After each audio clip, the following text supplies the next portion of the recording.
Thank you so much. I want to say I really love you, and you helped me so much.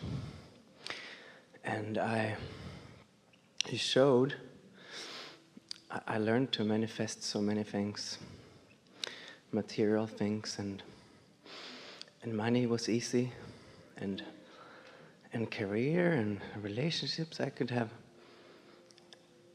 get it all, no problem. But I don't love myself. Well, you have to be loving yourself more than you're allowing yourself to understand, or the good stuff that you care about couldn't be flowing in. Okay. This is the way we like to explain this, and we're going to specifically point it to you. You're going to hear this.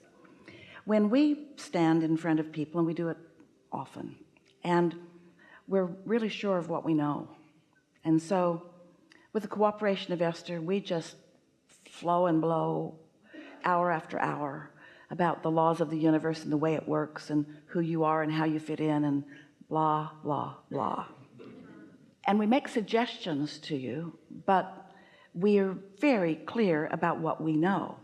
But from your vantage point, as people listening in, it's very likely that we are just another voice with another opinion, which might be right and might not be right, might work for you, might not work for you. In other words, there are so many voices in the world suggesting things to you.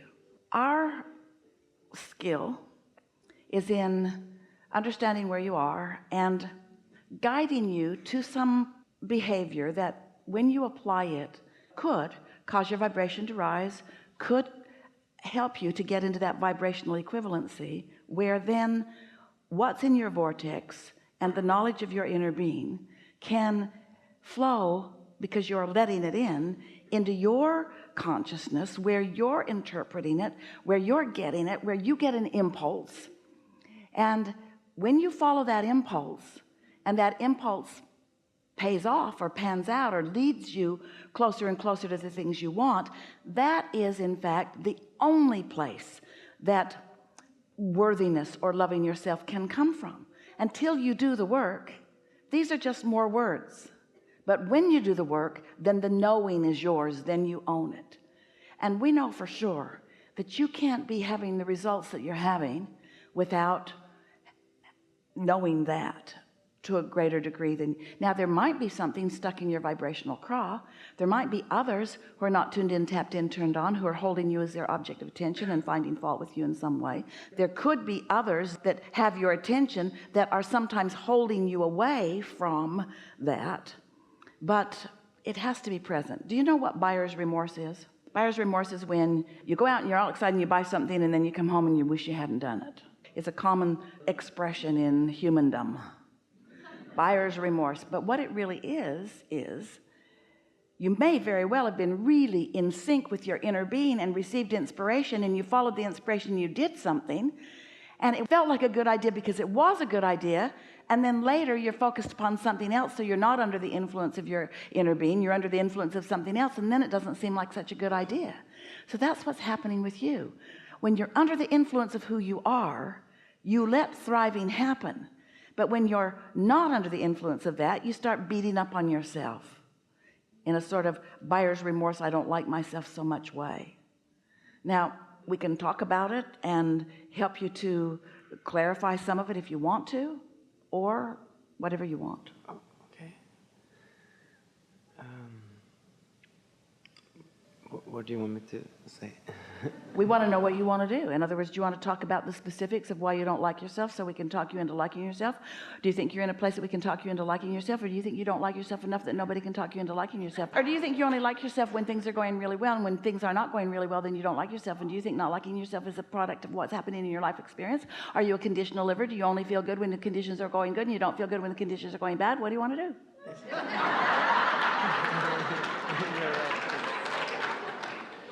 Yeah, please talk me into all right. liking myself. All right, buckle up.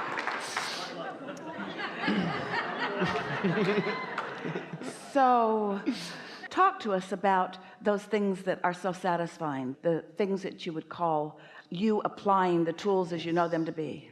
Yeah, it's so wonderful through when you don't have any resistance with something, how incredibly fast it can move and how it can manifest into your life.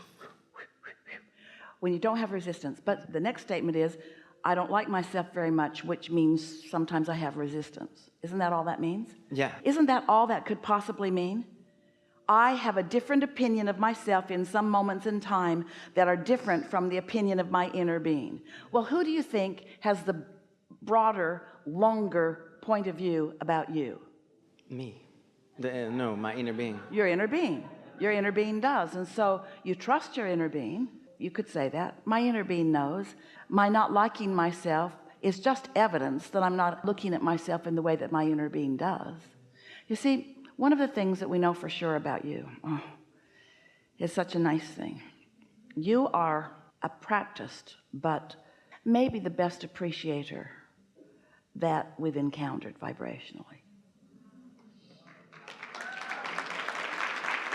It flows so easily through you as you regard the world, others, specific things that you find along your trail. You just don't point that back at yourself very often. Why not? I don't know. Yeah, you do. Maybe I think I'm not worth it. Why do you think that is? You see, we're making a bigger point even than you here because this is such an important conversation. You do a great service to everyone and everything that you appreciate. And it feels good to others when someone like you is tuned in, tapped in, turned on, and you hold them as your object of attention and you flood that appreciation and love all over them. If they're anywhere in the vicinity of that, they feel really good about that. It's good for them. But if they were counting on you and you weren't around, or you looked over there instead of at them, then they might feel like a puppet that somebody let go of the strings. There are a lot of people, too many people, who are dependent upon appreciators like you for their connection to source. We want you all to not be dependent upon anybody for your connection to source. We want you to go find it so that you're not dependent upon those who sometimes can give it to you and sometimes can't. But when you first arrive, so many of you are looking to others because you look to them for food and shelter and all of that. And so sometimes early on in your life experience, somebody gets your attention and they're not appreciators of you because they're not appreciators, because they don't have the capacity to appreciate, because they're not tuned in, tapped in, turned on. But they were important enough to you that they got your attention. And so you let their opinion, which seemed like it was about you, but it really wasn't, set a sort of cycle into motion that you still carry to this day. Every now and again, something causes you to trigger that or punch that hot button, and then you sort of revert back into that, even though you don't need to. If something happened 20 years ago or 30 years ago or 5 years ago, it doesn't need to be active in your vibration today, but it often is, because you thought about it 20 years ago and 19 years ago and 18 years ago and 17 years ago, thought about it this morning. It's like you keep renewing your contract with it. You keep updating it. You know, do any of you have computers? Esther has computers. And do any of you have cell phones or anything like that? Constant updates. And if you don't update them, pretty soon it becomes inoperative, which we actually think would be a good thing. We'd like your phones to become inoperative. We're not kidding. But wouldn't it be nice if negative beliefs about yourself could become inoperative? Because you stopped updating them. You stopped thinking about them. You stopped remembering them. You stopped referencing them. That's all you got to do. When we say stop thinking about something, we don't really mean it because you can't. Law of attraction won't let you. We mean start thinking about something else, or think about nothing, as in meditation. That's your pathway to that. Because we can play this satisfied game and it will help you in the moment. And over time, big changes in your point of attraction. But this worthiness issue, it's a big one. It's been going on for a long time. And you're causing us to say more about something than we have before. Because this is what we've been saying.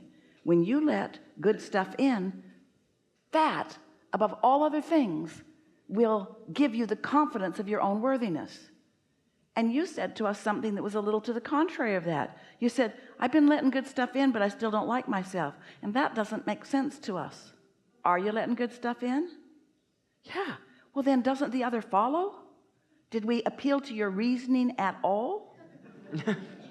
All that you're demonstrating is something that almost everybody does. Sometimes you're under the influence of your inner being, and sometimes you're under the influence of something else. Esther has some dash cards that have come back from the printer, and she thought about bumper stickers, but she didn't think it was a good idea for you to put a bumper sticker on your car that says under the influence. But she loves the dash card on her dash because it reflects back into the windshield. You can't read it if you look at it. It doesn't make any sense, but when it reflects back, now you can read it. Under the influence, because you are always under the influence of something. You're always under the influence of source or something else, you see. And sometimes you're under the influence of what somebody said who wasn't under the influence. Wouldn't it be nice if you could help your little ones remember what they know coming in? And so someone says to you, I don't like the way you did that. They send it to you in an email. I don't like the way you did that, or what you did was inappropriate. And you say, I'm sorry, I can't hear you. I'm under the influence. Well, you're not appropriate in this way and this way and this way. Sorry, I'm getting nothing here. I'm under the influence. Listen to me. I see your mouth moving, but I don't get what you're saying. I'm under the influence. And don't you see children behaving exactly that way? Don't you? They're just ignoring you. They're doing everything that they can not to listen to you. They hide from you. They look at the floor instead of at you. Look at me. So they look at you. They look at you. They look at you, but they try not to think about what you're saying while you're looking. Are you hearing me? Yes, I hear you. What did I just say? I don't actually know, because I'm under the influence. I'm under the influence. I don't want to be under your influence of not liking me, because you don't like you, so you can't like me. You're not liking yourself right now, and you're taking it out on me. That's what's been going on. Feel better? Yes, thank you. Thank you.